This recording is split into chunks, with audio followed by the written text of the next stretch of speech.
Low ಮಗ, ನಮ್ಮ ಅಣ್ಣ ಬೇರೆಯವ್ರ ಫ್ಯಾಕ್ಟ್ರಿ 5 ವರ್ಷ ಕಷ್ಟಪಟ್ಟು ದುಡಿತವನೆ. ನಮ್ಮ ಹೋಗಿ ತಗೊಂಡು ಸ್ವಂತ ಸೈಡ್ ತಗೊಂಡು ಫ್ಯಾಕ್ಟ್ರಿ ಕಟ್ಟಕ್ ಆಗ್ತಿಲ್ಲ. ನಾನ್ ಜನ್ಮಕ್ಕೆ ಬೆಂಕಿ ಹಾಕ.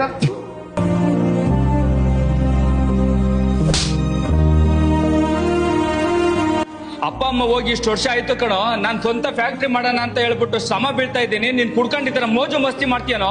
ಅಲ್ಲ ಅಣ್ಣ, ಲೋನ್ ಕೇಳಕ್ ಹೋದ್ರೆ ಎಲ್ಲದ್ ಕೊಡು ಇಲ್ಲಿದ್ ಕೊಡು ಅಂತಾರೆ. ಹಿಂಗೆ ನಾವು ಫ್ಯಾಕ್ಟ್ರಿ ಹೋಗಿ ಕಟ್ಟೋದು, ನಮ್ಮ ಅಪ್ಪ ಬಂದ್ ಕರ್ಸಿ ಹೋಗಿ ನಡ್ಸೋದು. ಅದಕ್ಕೆ ಕಣೋ ಇಂಡಸ್ಟ್ರಿಯಲ್ ಕನ್ವರ್ಷನ್ ಏಕತ್ತ ನೋಡಿದ್ದೀನಿ ನಾನು.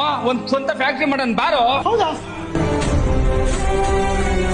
ನಾನು ನನ್ನ ತಮ್ಮ ಒಂದು ಸ್ವಂತ ಫ್ಯಾಕ್ಟ್ರಿ ಮಾಡ್ಬೇಕಂತಿದ್ದೀವಿ. ಜಾಗ ಬೇಕಾ? ಹೌದು ಸರ್. ಸರ್, ಇದು ನಾವೇ ಡೆವಲಪ್ಮೆಂಟ್ ಮಾಡಿರೋ ಲೇಔಟ್. ಇದು ಟೋಟಲ್ 8 ಎಕರೆ ಇದೆ. ಇದು ಇಂಡಸ್ಟ್ರಿಯಲ್ ಕನ್ವರ್ಷನ್ ಎ ಖಾತಾ ಪ್ಲಸ್ ಈ ಸ್ವತ್ತು ರೆಡಿ ಆಗಿರುವಂತ ಲೇಔಟ್. ಇದು ಇದರಲ್ಲಿ 2000 ಅಡಿದಿದೆ, 3000 ಅಡಿದಿದೆ, 5000 ಅಡಿದಿದೆ, 10,000 ಅಡಿದಿದೆ. ಎಲ್ಲ road 60 feet road.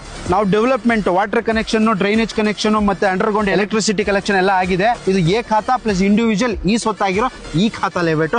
Ready registration. Loan ವಿಚಾರಕ್ಕೆ ಬಂದ್ರೆ ಈಗ ನ್ಯಾಷನಲೈಸ್ ಬ್ಯಾಂಕ್ ಅಲ್ಲಿ 80 to 85% ನಿಮಗೆ ಲೋನ್ ಆಗುತ್ತೆ. ಇಲ್ಲಿ ಇಂಡಿಯಾ ಇಂಡಸ್ಟ್ರಿಯಲ್ ಏರಿಯಾ ಇಂದ ಜಸ್ಟ್ 500 ಮೀಟರ್ಸ್ ಅಲ್ಲಿ ಇರೋದು. ಸ್ವಂತ ಕಾಲ್ ಮೇಲೆ ನಿಂತ್ಕೊಂಡು ಸೈಟ್ ತಗೊಂಡು ಫ್ಯಾಕ್ಟ್ರಿ ಕಟ್ಟಬೇಕು ಅನ್ನೋರು ಇದ್ರೆ ಬನ್ನಿ, ವಿಸಿಟ್ ಮಾಡಿ. ಡಿಸ್ಪ್ಲೇ ಮೇಲೆ ಕಾಣ್ತಿರೋ ನಂಬರ್ ಕಾಲ್ ಮಾಡ್ಕೊಂಡು ಬನ್ನಿ.